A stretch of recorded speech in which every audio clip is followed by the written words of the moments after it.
کسی کو اپنی صفائی بیان نہ کرو، کیونکہ جو شخص تم کو پسند کرتا ہے اس کو صفائی کی ضرورت نہیں، اور جو تم سے نفرت کرتا ہے وہ تم پر یقین نہیں کرے گا۔ کسی کا عیب تلاش کرنے کی مثال اس مکھی کے جیسی ہے جو سارا جسم چھوڑ کر صرف زخم پر بیٹھتی ہے۔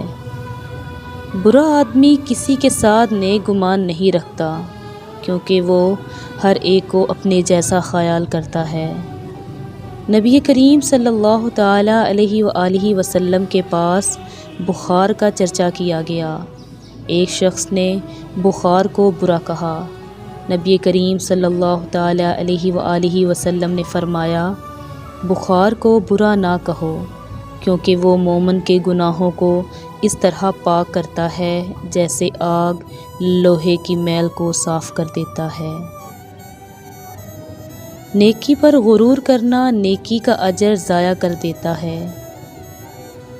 لفظ انسان کے غلام ہوتے ہیں، لیکن بولنے سے پہلے، بولنے کے بعد انسان اپنے لفظوں کا غلام بن جاتا ہے۔ دولت مند ہونے سے انسان اپنے آپ کو بھول جاتا ہے، اور دولت نہ ہونے پر لوگ اسے بھول جاتے ہیں۔ اچھے لوگوں کے ساتھ اچھے سے پیش آنا کمال نہیں، بلکہ برے لوگوں کے ساتھ اچھے سے پیش آنا کمال ہے۔ اگر تم اسے نہ پا سکو جسے تم چاہتے ہو، تو تم اسے ضرور پا لینا جو تمہیں چاہتا ہے، کیونکہ چاہنے سے زیادہ چاہے جانے کا احساس خوبصورت ہوتا ہے۔ انسان کا نقصان مال اور جان کا چلے جانا نہیں، انسان کا سب سے بڑا نقصان کسی کی نظر سے گر جانا ہے۔